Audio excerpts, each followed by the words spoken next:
नमस्कार, खबरों के इस बुलेटिन च तुहाडा स्वागत है। मैं हाँ गीता सक्सेना। पहला पेश ने चौंपिया खबरां। देश विच कोरोना वायरस की पुष्टि वाले मरीजों की गिनती 1,51,000 तो पार।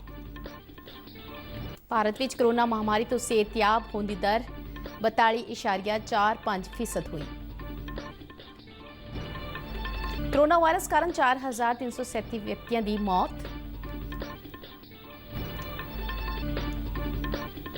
केंद्र सरकार ने सूबियां ते केंद्र शासित प्रदेशों को कोविड-19 के सीमित जोनां दे विच मातरू अते बाल सेहत संभाल नूं यकीनी बनाउण दे लई जरूरी दवाइयां दी होम डिलीवरी करन दा सुझाव दिता।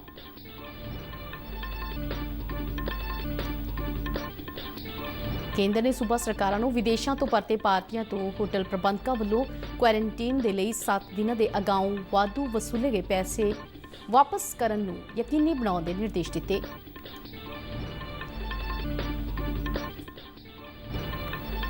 प्रधानमंत्री नरेंद्र मोदी आकाशवाणी ते अपने बहुचर्चित प्रोग्राम मन की बात तहत ऐतवार 31 मई को देशवासियों को संबोधन करेंगे।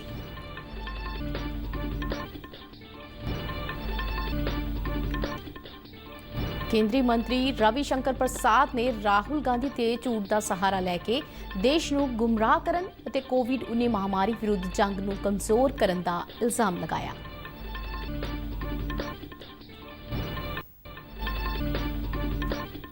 भारतीय फौज के कमांडरां की 3 रोज़ा कॉन्फ्रेंस नवी दिल्ली में शुरू। कॉन्फ्रेंस दौरान भारत की सुरक्षा नूं दरपेश मुख्य चुनौतियों बारे चर्चा की जा रही है। कोरोना वायरस कारण भारत में फसे 175 पाकिस्तानी नागरिकों को अज भारत वालों अटारी वाघा सरहद राही वतन वापस भेजा गया। ते हुण खबरां विस्तार नाल। देश विच कोरोना वायरस की पुष्टि वाले मामलों में तेज़ वाधा लगातार जारी है। देश भर में कोविड-19 की पुष्टि वाले मरीजों की गिनती 1,51,767 हो गई है। भारत सरकार के सेहत मंत्रालय अनुसार पिछले 24 घंटे दौरान कोरोना वायरस के 6,387 नवे मामले सामने आए और इस महामारी कारण 170 व्यक्तियों की मौत हुई। हुण तक 64,426 मरीज सेहतयाब हुए हैं और इस महामारी नाल मरण वालों की गिनती 4,337 हो गई है। भावें कोरोना वायरस की पुष्टि वाले मरीजों की गिनती में लगातार तेज़ वाधा वेखण नूं मिल रहा है, पर ठीक होने की दर में भी सुधार हो रहा है। इस वेले कोरोना वायरस तो ठीक होने की दर 42.45% हो गई है। महाराष्ट्र सूबा कोरोना वायरस नाल सब तो वध प्रभावित है, जिथे हुण तक कोरोना वायरस के 54,758 मामले सामने आए और हुण तक 1,792 व्यक्तियों की मौत हुई। गुजरात में कुल मामले 14,829 ने, जबकि 915 व्यक्तियों की कोरोना वायरस कारण मौत हो चुकी है। इस तो इलावा तमिलनाडु, दिल्ली, राजस्थान, मध्य प्रदेश और उत्तर प्रदेश भी कोरोना वायरस नाल काफ़ी ज़्यादा प्रभावित ने। इधर पंजाब में हुण तक कोविड-19 की पुष्टि वाले 2,106 मामले सामने आए, पर चंगी गल यह है कि इन्हां विचों 1,918 मरीज सेहतयाब होकर अपने घर पर चुके हैं। पंजाब में हुण तक कोरोना वायरस कारण 40 मौतां हो गई। केंद्र सरकार ने सूबियां ते केंद्र शासित प्रदेशों को सुझाव दिता है कि कोविड-19 के सीमित जोनां दे विच मातरू अते बाल सेहत संभाल नूं यकीनी बनाउण दे लई कैल्शियम, आयरन, फोलिक एसिड अते जिंक दीआं गोलियां वर्गियां जरूरी दवाइयां दी होम डिलीवरी का प्रबंध किया जा सकता है। इस तो इलावा कंटेनमेंट जोनां दे विच गर्भ निरोधक दवाइयां पहुंचाण नूं भी यकीनी बनाया जाए तां जो इन्हां वर्गां दी सेहत ते कोरोना वायरस कारण लगी लॉकडाउन का असर न पवे। केंद्रीय सेहत मंत्रालय वालों आज इस संबंधी दिशा निर्देश जारी किए गए, जिन्हां विच कहा गया है कि जनेपे, मातरू, नवजन्मे बच्चे, बालक ते किशोरां दे लई सेहत प्लस पोषण सेवावां कोविड-19 की स्थिति के आधार पर रोकिया ना जान। मंत्रालय ने जोर देके कहा है कि किसी भी सूरत विच जरूरी सेवावां तो लोकां नूं वांझे न रखिया जाए। सेहत विभाग वालों वख-वख अभियान मोड तहत सेवावां होम डिलीवरी के आधार पर पहुंचाईयां जान, जिन्हां विच विटामिन ए प्रोफोलैक्सिस, IDCF अभियान, कौमी डी-वार्मिंग डे और अनीमिया के लिए T3 अभियान आदि शामिल ने। मंत्रालय ने यह भी कहा है कि जे इन्हां सेवावां दे लई लाभपात्रियों की गिनती ज्यादा है तो इन्हां वर्गां दे लोकां दे लई वाधू सैशन जां क्लीनिकां दा आयोजन किया जाए। सामुदायिक गतिविधियों के लिए एक समय ते 5 तो 10 लोगों की शमूलीयत नूं यकीनी बनाया जाए। इस काम दौरान प्रोग्रामां वाली थां अते इस्तेमाल होने वाले साजो समान नूं सही तरीके नाल सैनिटाइज किया जाए। कोविड-19 के शक्की अते पॉजिटिव मरीजों नूं ये सेवावां समर्पित कोविड सेंटर ते मुहैया करवाई जान। ਕੇਂਦਰ ਸਰਕਾਰ ਨੇ ਸੂਬਾ ਸਰਕਾਰਾਂ ਨੂੰ ਵਿਦੇਸ਼ਾਂ ਤੋਂ ਆਏ ਭਾਰਤੀਆਂ ਤੋਂ ਹੋਟਲ ਪ੍ਰਬੰਧਕਾਂ ਵੱਲੋਂ 7 ਦਿਨਾਂ ਦੇ ਕੁਆਰੰਟਾਈਨ ਦੇ ਲਈ ਵਾਧੂ ਵਸੂਲੇ ਗਏ ਪੈਸੇ ਦੀ ਵਾਪਸੀ ਨੂੰ ਯਕੀਨੀ ਬਣਾਉਣ ਦੇ ਲਈ ਕਿਹਾ ਹੈ। ਅਜਿਹਾ ਸਿਹਤ ਅਤੇ ਪਰਿਵਾਰ ਭਲਾਈ ਮੰਤਰਾਲਾ ਵੱਲੋਂ ਹਾਲ ਹੀ ਵਿੱਚ ਵਿਦੇਸ਼ਾਂ ਤੋਂ ਵਾਪਸ ਆਏ ਭਾਰਤੀਆਂ ਲਈ ਕੁਆਰੰਟਾਈਨ ਦੇ ਦਿਸ਼ਾ ਨਿਰਦੇਸ਼ਾਂ ਦੇ ਵਿੱਚ ਸੋਧ ਕੀਤੇ ਜਾਣ ਦੇ ਮੱਦੇਨਜ਼ਰ ਕੀਤਾ ਗਿਆ ਹੈ। ਸਿਹਤ ਅਤੇ ਪਰਿਵਾਰ ਭਲਾਈ ਮੰਤਰਾਲੇ ਵੱਲੋਂ ਨਵੇਂ ਦਿਸ਼ਾ ਨਿਰਦੇਸ਼ਾਂ ਦੇ ਵਿੱਚ ਵਿਦੇਸ਼ਾਂ ਤੋਂ ਪਰਤੇ ਭਾਰਤੀਆਂ ਦੇ ਲਈ ਹੋਟਲਾਂ ਦੇ ਵਿੱਚ ਕੁਆਰੰਟਾਈਨ ਦੀ ਸੀਮਾ 7 ਦਿਨ ਜਦਕਿ ਬਾਕੀ ਰਹਿੰਦੇ 7 ਦਿਨ ਉਹਨਾਂ ਦੇ ਘਰਾਂ ਦੇ ਵਿੱਚ ਕੁਆਰੰਟਾਈਨ ਕਰਨ ਦੇ ਲਈ ਕਿਹਾ ਗਿਆ ਹੈ। ਅਜਿਹੇ ਲੋਕਾਂ ਵੱਲੋਂ ਭਾਰਤ ਪਹੁੰਚਣ ਤੋਂ ਪਹਿਲਾਂ ਹੋਟਲਾਂ ਦੇ ਵਿੱਚ ਕੁਆਰੰਟਾਈਨ ਕਰਨ ਦੇ ਲਈ 14 ਦਿਨ ਦੀ ਬੁਕਿੰਗ ਕਰਵਾਈ ਗਈ ਸੀ। ਕੇਂਦਰੀ ਗ੍ਰਹਿ ਸਕੱਤਰ ਅਜੇ ਭੱਲਾ ਨੇ ਸੂਬਿਆਂ ਦੇ ਮੁੱਖ ਸਕੱਤਰਾਂ ਨੂੰ ਇਸ ਸੰਬੰਧੀ ਨਿਰਦੇਸ਼ ਜਾਰੀ ਕੀਤੇ ਨੇ ਕਿਉਂਕਿ ਕਈ ਹੋਟਲ ਬਾਹਰਲੇ ਮੁਲਕਾਂ ਤੋਂ ਆਉਣ ਵਾਲੇ ਭਾਰਤੀਆਂ ਤੋਂ ਐਡਵਾਂਸ ਵਿੱਚ 14 ਦਿਨਾਂ ਦੇ ਹੋਟਲਾਂ ਦੀ ਅਗਾਊਂ ਅਦਾਇਗੀ ਦੇ ਵਿੱਚੋਂ 7 ਦਿਨਾਂ ਦੇ ਪੈਸੇ ਵਾਪਸ ਨਹੀਂ ਕਰ ਰਹੇ। ਪ੍ਰਧਾਨ ਮੰਤਰੀ ਨਰਿੰਦਰ ਮੋਦੀ ਆਉਂਦੇ ਐਤਵਾਰ 31 ਮਈ ਨੂੰ ਆਕਾਸ਼ਵਾਣੀ ਤੇ ਆਪਣੇ ਬਹੁਤ ਚਰਚਿਤ ਪ੍ਰੋਗਰਾਮ ਮਨ ਕੀ ਬਾਤ ਤਹਿਤ ਲੋਕਾਂ ਦੇ ਰੂਬਰੂ ਹੋਣਗੇ। ਮਹੀਨਾਵਾਰ ਮਨ ਕੀ ਬਾਤ ਪ੍ਰੋਗਰਾਮ ਦੀ ਇਹ 65ਵੀਂ ਕੜੀ ਹੋਵੇਗੀ। ਪ੍ਰਧਾਨ ਮੰਤਰੀ ਨਰਿੰਦਰ ਮੋਦੀ ਮਨ ਕੀ ਬਾਤ ਪ੍ਰੋਗਰਾਮ ਵਿੱਚ ਜਿੱਥੇ ਆਪਣੀ ਸਰਕਾਰ ਦੇ ਪ੍ਰੋਗਰਾਮਾਂ, ਲੋਕਾਂ ਵੱਲੋਂ ਕੀਤੇ ਗਏ ਚੰਗੇ ਕੰਮਾਂ ਤੇ ਦੇਸ਼ ਨੂੰ ਦਰਪੇਸ਼ ਚੁਣੌਤੀਆਂ ਦਾ ਜ਼ਿਕਰ ਕਰਦੇ ਨੇ, ਉੱਥੇ ਲੋਕਾਂ ਦੇ ਸੁਝਾਵਾਂ ਨੂੰ ਵੀ ਇਸ ਪ੍ਰੋਗਰਾਮ ਵਿੱਚ ਸ਼ਾਮਿਲ ਕਰਦੇ ਨੇ ਅਤੇ ਕਈ ਲੋਕਾਂ ਨਾਲ ਫੋਨ ਤੇ ਸਿੱਧੇ ਗੱਲਬਾਤ ਵੀ ਕਰਦੇ ਨੇ, ਜਿਸ ਕਰਕੇ ਮਨ ਕੀ ਬਾਤ ਪ੍ਰੋਗਰਾਮ ਵਧੇਰੇ ਲੋਕਪ੍ਰਿय ਹੋਇਆ ਹੈ।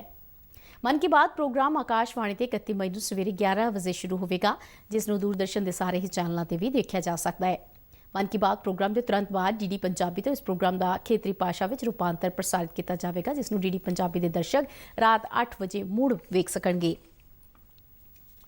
ਕੇਂਦਰੀ ਮੰਤਰੀ ਅਤੇ ਸੀਨੀਅਰ ਭਾਜਪਾ ਆਗੂ ਰਵਿਸ਼ੰਕਰ ਪ੍ਰਸਾਦ ਨੇ ਅੱਜ ਕਾਂਗਰਸੀ ਆਗੂ ਰਾਹੁਲ ਗਾਂਧੀ ਤੇ ਹਮਲਾ ਬੋਲਦਿਆਂ ਇਲਜ਼ਾਮ ਲਗਾਇਆ ਹੈ ਕਿ ਉਹ ਭਾਰਤ ਦੀ ਕੋਵਿਡ-19 ਮਹਾਮਾਰੀ ਵਿਰੁੱਧ ਜੰਗ ਨੂੰ ਕਮਜ਼ੋਰ ਕਰਨ ਦੀ ਕੋਸ਼ਿਸ਼ ਕਰ ਰਹੇ ਨੇ।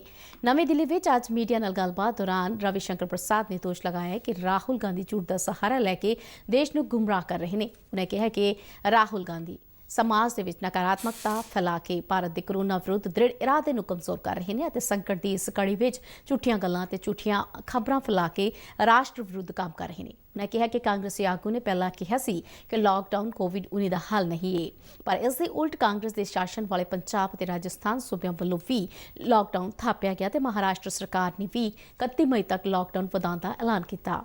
ਰਵਿਸ਼ੰਕਰ ਪ੍ਰਸਾਦ ਨੇ ਅੱਗੇ ਕਿਹਾ ਕਿ ਰਾਹੁਲ ਗਾਂਧੀ ਨੇ ਐਨਡੀਏ ਸਰਕਾਰ ਵਿਰੁੱਧ ਝੂਠੇ ਇਲਜ਼ਾਮ ਲਗਾਉਂਦਿਆਂ ਸ਼੍ਰਮਿਕ ਵਿਸ਼ੇਸ਼ ਰੇਲ ਗੱਡੀਆਂ ਵਿੱਚ ਸਫ਼ਰ ਦੇ ਲਈ ਪ੍ਰਵਾਸੀ ਮਜ਼ਦੂਰਾਂ ਤੋਂ ਕਿਰਾਇਆ ਵਸੂਲਣ ਦਾ ਇਲਜ਼ਾਮ ਲਗਾਇਆ। ਬਾਵਜੂਦ ਇਸ ਦੇ ਕਿ ਸਰਕਾਰ ਨੇ ਇਹ ਸਪਸ਼ਟ ਕੀਤਾ ਸੀ ਕਿ ਪ੍ਰਵਾਸੀ ਮਜ਼ਦੂਰਾਂ ਤੋਂ ਰੇਲ ਗੱਡੀ ਦਾ ਭਾੜਾ ਨਹੀਂ ਲਿਆ ਜਾ ਰਿਹਾ ਅਤੇ ਸ਼੍ਰਮਿਕ ਵਿਸ਼ੇਸ਼ ਰੇਲ ਗੱਡੀਆਂ ਵਿੱਚ ਸਫ਼ਰ ਦਾ ਖਰਚਾ 85% ਕੇਂਦਰ ਸਰਕਾਰ ਅਤੇ 15% ਸੰਬੰਧਿਤ ਸੂਬਾ ਸਰਕਾਰਾਂ ਕਰ ਰਹੀਆਂ ਨੇ। ਉਨ੍ਹਾਂ ਕਿਹਾ ਕਿ ਪ੍ਰਧਾਨ ਮੰਤਰੀ ਨੇ ਲਾਕਡਾਊਨ ਰਾਹੀਂ ਦੇਸ਼ ਨੂੰ ਇੱਕ ਕੀਤਾ ਹੈ ਅਤੇ ਇਹੀ ਕਾਰਨ ਸੀ ਕਿ ਭਾਰਤ ਵਿੱਚ ਬਾਕੀ ਵਿਕਸਿਤ ਮੁਲਕਾਂ ਦੇ ਮੁਕਾਬਲੇ ਕੋਰੋਨਾ ਵਾਇਰਸ ਕਾਰਨ ਬਹੁਤ ਘੱਟ ਮੌਤਾਂ ਹੋਈਆਂ। ਰਵਿਸ਼ੰਕਰ ਨੇ ਕਿਹਾ ਕਿ ਰਾਹੁਲ ਗਾਂਧੀ ਵੱਲੋਂ ਭਾਰਤੀ ਮੈਡੀਕਲ ਖੋਜ ਕੌਂਸਲ ICMR ਤੇ ਵੀ ਖਰੀਦੋ ਫਰੋਖਤ ਵਿੱਚ ਕਾਲਾ ਮਾਲਾ ਕਰਨ ਦਾ ਇਲਜ਼ਾਮ ਲਗਾਇਆ ਗਿਆ ਅਤੇ ICMR ਨੂੰ ਸਪਸ਼ਟੀਕਰਨ ਦੇਣਾ ਪਿਆ ਕਿ ਉਸ ਵੱਲੋਂ ਕਿਸੇ ਵੀ ਤਰ੍ਹਾਂ ਦੀ ਕੋਈ ਖਰੀਦ ਨਹੀਂ ਕੀਤੀ ਗਈ। लॉकडाउन करके माननीय प्रधानमंत्री नरेंद्र मोदी जी ने जो हिम्मत दिखाई है, जो देश को नेतृत्व दिया है, जो पूरे देश को एक साथ जोड़कर काम करने की कोशिश की है, उसका यह फायदा है। राहुल गांधी के बारे में विस्तार से बताना चाहता हूं। देश का संकल्प उन्होंने कैसे कमजोर करने की कोशिश की, इसको 4 खंडों में मैं रख रहा हूं। Spreading negativity, working against the nation during crisis, तीसरा हंग्री फॉर फॉल्स क्रेडिट, चौथा से one thing does something else, और 5वां है मिस इन्फॉर्मेशन और फेक न्यूज। पहली बात राहुल गांधी ने कही कि लॉकडाउन हैज फेल्ड। मैं हमेशा कहता हूं कि राहुल गांधी तो होमवर्क करते नहीं, बेबुनियाद आरोप लगाना उनकी फितरत बन गई है। जहां कोरोना है, चाइना को छोड़कर 142 करोड़ और भारत की आबादी है 137 करोड़। ਭਾਰਤ ਦੀ ਸੁਰੱਖਿਆ ਨੂੰ ਦਰਪੇਸ਼ ਮੁੱਖ ਵੰਗਾਰਾਂ ਤੇ ਚਰਚਾ ਲਈ ਭਾਰਤੀ ਫੌਜ ਦੇ ਚੋਟੀ ਦੇ ਕਮਾਂਡਰਾਂ ਦੀ 3 ਦਿਨਾ ਕਾਨਫਰੰਸ ਅੱਜ ਨਵੀਂ ਦਿੱਲੀ ਵਿੱਚ ਸ਼ੁਰੂ ਹੋਈ। ਇਸ ਕਾਨਫਰੰਸ ਦੌਰਾਨ ਮੁੱਖ ਤੌਰ ਤੇ ਪੂਰਬੀ ਲੱਦਾਖ ਖੇਤਰ ਵਿੱਚ ਕੰਟਰੋਲ ਰੇਖਾ ਤੇ ਭਾਰਤੀ ਅਤੇ ਚੀਨੀ ਫੌਜੀਆਂ ਵਿਚਾਲੇ ਪੈਦਾ ਹੋਏ ਤਣਾਅ ਦੀ ਸਥਿਤੀ ਤੇ ਵੀ ਚਰਚਾ ਕੀਤੀ ਜਾਵੇਗੀ। ਇਸ ਕਾਨਫਰੰਸ ਦੀ ਪ੍ਰਧਾਨਗੀ ਭਾਰਤੀ ਫੌਜ ਦੇ ਮੁਖੀ ਮੇਜਰ ਜਨਰਲ MM ਨਰਵਾਣੇ ਨੇ ਕੀਤੀ। ਫੌਜੀ ਕਮਾਂਡਰਾਂ ਵੱਲੋਂ ਇਸ ਕਾਨਫਰੰਸ ਦੌਰਾਨ ਜੰਮੂ ਅਤੇ ਕਸ਼ਮੀਰ ਵਿੱਚ ਸਥਿਤੀ ਤੇ ਵੀ ਚਰਚਾ ਕੀਤੇ ਜਾਣ ਦੀ ਸੰਭਾਵਨਾ ਹੈ, ਪਰ ਕਾਨਫਰੰਸ ਦਾ ਕੇਂਦਰ ਬਿੰਦੂ ਉੱਤਰੀ ਲੱਦਾਖ ਦੇ ਸੰਵੇਦਨਸ਼ੀਲ ਪੈਨਗੋਂਗ ਸੋ, ਗਲਵਾਨ ਵੈਲੀ, ਡੈਮਚੌਕ ਅਤੇ ਦੌਲਤ ਬੇਗ ਓਲਡੀ ਖੇਤਰਾਂ ਦੇ ਵਿੱਚ ਭਾਰਤੀ ਅਤੇ ਚੀਨੀ ਫੌਜੀਆਂ ਵਿਚਾਲੇ ਟਕਰਾਅ ਹੀ ਰਹੇਗਾ। ਭਾਰਤੀ ਫੌਜ ਦੇ ਅਧਿਕਾਰੀਆਂ ਨੇ ਕਿਹਾ ਕਿ ਕਾਨਫਰੰਸ ਦੇ ਵਿੱਚ ਭਾਰਤ ਦੀ ਸੁਰੱਖਿਆ ਨੂੰ ਦਰਪੇਸ਼ ਸਾਰੇ ਹੀ ਪਹਿਲੂਆਂ ਤੇ ਵਿਸਥਾਰ ਚਰਚਾ ਹੋਵੇਗੀ, ਜਿਨ੍ਹਾਂ ਵਿੱਚ ਪਾਕਿਸਤਾਨ ਤੇ ਚੀਨ ਦੇ ਨਾਲ ਲੱਗਦੇ ਬਾਰਡਰਾਂ ਦੀ ਸਥਿਤੀ ਸ਼ਾਮਿਲ ਹੈ। ਭਾਰਤ ਅਤੇ ਚੀਨ ਵੱਲੋਂ ਇਨ੍ਹਾਂ ਨਾਜ਼ੁਕ ਖੇਤਰਾਂ ਦੇ ਵਿੱਚ ਫੌਜ ਦੀ ਨਫ਼ਰੀ ਦੇ ਵਿੱਚ ਵੱਡਾ ਵਾਧਾ ਕੀਤਾ ਗਿਆ ਹੈ। ਕੋਰੋਨਾ ਵਾਇਰਸ ਨੂੰ ਫੈਲਣ ਤੋਂ ਰੋਕਣ ਦੇ ਲਈ ਅੱਗੇ ਲੱਗੇ ਦੇਸ਼ ਵਿਆਪੀ ਲਾਕਡਾਊਨ ਦੇ ਕਾਰਨ ਭਾਰਤ ਦੇ ਵਿੱਚ ਫਸੇ 175 ਪਾਕਿਸਤਾਨੀ ਨਾਗਰਿਕਾਂ ਨੂੰ ਅੱਜ ਅਟਾਰੀ ਵਾਘਾ ਸਰਹੱਦ ਰਾਹੀਂ ਉਹਨਾਂ ਦੇ ਵਤਨ ਵਾਪਸ ਭੇਜ ਦਿੱਤਾ ਗਿਆ। ਹਾਲਾਂਕਿ ਅੱਜ 179 ਪਾਕਿਸਤਾਨੀ ਨਾਗਰਿਕਾਂ ਨੂੰ ਵਾਪਸ ਭੇਜਿਆ ਜਾਣਾ ਸੀ, ਪਰ ਮੁੰਬਈ ਅਤੇ ਜੈਪੁਰ ਦੀਆਂ ਘਰੇਲੂ ਉਡਾਨਾਂ ਰੱਦ ਹੋਣ ਦੇ ਕਾਰਨ 10 ਪਾਕਿਸਤਾਨੀ ਅਟਾਰੀ ਨਹੀਂ ਪਹੁੰਚ ਸਕੇ। ਅੱਜ ਦੁਪਹਿਰ ਤੱਕ 129 ਪਾਕਿਸਤਾਨੀ ਨਾਗਰਿਕਾਂ ਨੂੰ ਅਟਾਰੀ ਵਾਘਾ ਸਰਹੱਦ ਤੇ ਰੇਂਜਰਾਂ ਦੇ ਹਵਾਲੇ ਕੀਤਾ ਗਿਆ। ਉਸ ਤੋਂ ਬਾਅਦ ਬਾਕੀ ਰਹਿੰਦੇ 46 ਪਾਕਿਸਤਾਨੀਆਂ ਨੂੰ ਵੀ ਉਹਨਾਂ ਦੇ ਵਤਨ ਵਾਪਸ ਭੇਜਿਆ ਗਿਆ। ਇਹ 46 ਪਾਕਿਸਤਾਨੀ ਅਟਾਰੀ ਸਰਹੱਦ ਤੇ ਬੱਸਾਂ ਰਾਹੀਂ ਦੇਰੀ ਨਾਲ ਪਹੁੰਚੇ ਸਨ। ਉਹਨਾਂ ਦੱਸਿਆ ਕਿ ਪਿਛਲੇ ਸਮੇਂ ਦੌਰਾਨ ਉਹ ਆਪਣੇ ਰਿਸ਼ਤੇਦਾਰਾਂ ਨੂੰ ਮਿਲਣ ਜਾਂ ਇਲਾਜ ਦੇ ਲਈ ਆਏ ਸਨ ਅਤੇ ਲਾਕਡਾਊਨ ਦੇ ਕਾਰਨ ਦਿੱਲੀ, ਹਰਿਆਣਾ, ਉੱਤਰ ਪ੍ਰਦੇਸ਼, ਮਹਾਰਾਸ਼ਟਰ, ਉੱਤਰਾਖੰਡ, ਮੱਧ ਪ੍ਰਦੇਸ਼ ਅਤੇ ਪੰਜਾਬ ਦੇ ਵਿੱਚ ਫਸ ਗਏ। ਉਹਨਾਂ ਨੂੰ ਵਤਨ ਵਾਪਸ ਭੇਜੇ ਜਾਣ ਦੇ ਲਈ ਪਾਕਿਸਤਾਨੀ ਹਾਈ ਕਮਿਸ਼ਨ ਵੱਲੋਂ ਭਾਰਤ ਸਰਕਾਰ ਨਾਲ ਸੰਪਰਕ ਕੀਤਾ ਗਿਆ ਅਤੇ ਦੋਵੇਂ ਸਰਕਾਰਾਂ ਦੇ ਸਹਿਯੋਗ ਸਦਕਾ ਅੱਜ ਵਤਨ ਵਾਪਸੀ ਸੰਭਵ ਹੋਈ। ਪ੍ਰਸਾਰ ਭਾਰਤੀ ਨਾਲ ਗੱਲਬਾਤ ਕਰਦਿਆਂ ਇਹਨਾਂ ਪਾਕਿਸਤਾਨੀ ਨਾਗਰਿਕਾਂ ਨੇ ਕਿਹਾ ਕਿ ਭਾਰਤ ਦੇ ਵਿੱਚ ਰਹਿੰਦਿਆਂ ਉਹਨਾਂ ਨੂੰ ਕਿਸੇ ਤਰ੍ਹਾਂ ਦੀ ਪਰੇਸ਼ਾਨੀ ਦਾ ਸਾਹਮਣਾ ਨਹੀਂ ਕਰਨਾ ਪਿਆ। ਵੀਜ਼ੇ ਦੀ ਮਿਆਦ ਪੂਰੀ ਹੋਣ ਤੇ ਭਾਰਤ ਸਰਕਾਰ ਵੱਲੋਂ ਵੀਜ਼ਾ ਵਧਾ ਦਿੱਤਾ ਗਿਆ ਤੇ ਦੋਵੇਂ ਸਰਕਾਰਾਂ ਦੇ ਸਹਿਯੋਗ ਸਦਕਾ ਅੱਜ ਉਹ ਖੁਸ਼ੀ-ਖੁਸ਼ੀ ਆਪਣੇ ਘਰਾਂ ਨੂੰ ਜਾ ਰਹੇ ਨੇ। ਇਹਨਾਂ ਪਾਕਿਸਤਾਨੀਆਂ ਨੇ ਸਮੁੱਚੀ ਮਾਨਵਤਾ ਨੂੰ ਕੋਰੋਨਾ ਵਾਇਰਸ ਤੋਂ ਛੁਟਕਾਰੇ ਲਈ ਅੱਲਾਹ ਅੱਗੇ प्रार्थना की। इंडिया मेरा ससुराल है, जो रायबरेली भी है और कौशंबी भी है। यहाँ मैं 21 फरवरी को मैं 19 फरवरी बॉर्डर किया कि 21 फरवरी को मैंने आमद करवाई थी कौशंबी में और 31 मार्च को हमें जाना था। मेरा 3 अप्रैल तक का वीज़ा था, 45 डेज़ का वीज़ा, लेकिन कोरोना वायरस की वजह से हमें अपना वीज़ा एक्सटेंड कराना पड़ा, जिसमें से LIO ऑफिस और आपका पुलिस डिपार्टमेंट इंडिया के LIO ऑफिस ने बड़ा कोऑपरेट किया हमारे साथ कि किसी किस्म की LIO ऑफिस की तरफ से, किसी किस्म की पुलिस डिपार्टमेंट की तरफ से हमें कोई दुश्वारी नहीं है। सर, इस बात की हमें बहुत खुशी है और इसीलिए बार बार मैं कह रहा हूँ अपने हाई कमिश्नर पाकिस्तान एम्बेसी और इंडिया के जितने भी हाई कमान दिल्ली के अंदर बैठे हैं, मैं उनका शुक्रगुजार हूँ, अपने LIO ऑफिस पुलिस डिपार्टमेंट का शुक्रगुजार हूँ। सर, मैं अल्लाह का बहुत शुक्रगुजार हूँ कि बाखैरियत बाहिफाजत हमें इंडिया गवर्नमेंट भेज रही है, मैं उसका बहुत शुक्रगुजार हूँ। मैं भारत आया था 26 फरवरी को। मेरे को मुश्किल है, मेरे को 7 मार्च को जाना था, लेकिन मैं लॉकडाउन की वजह से मैं फिर घर से बाहर नहीं निकल सका। भारत का जो कानून है उसका पालन किया मैंने, घर वालों ने मुझे निकलने नहीं दिया।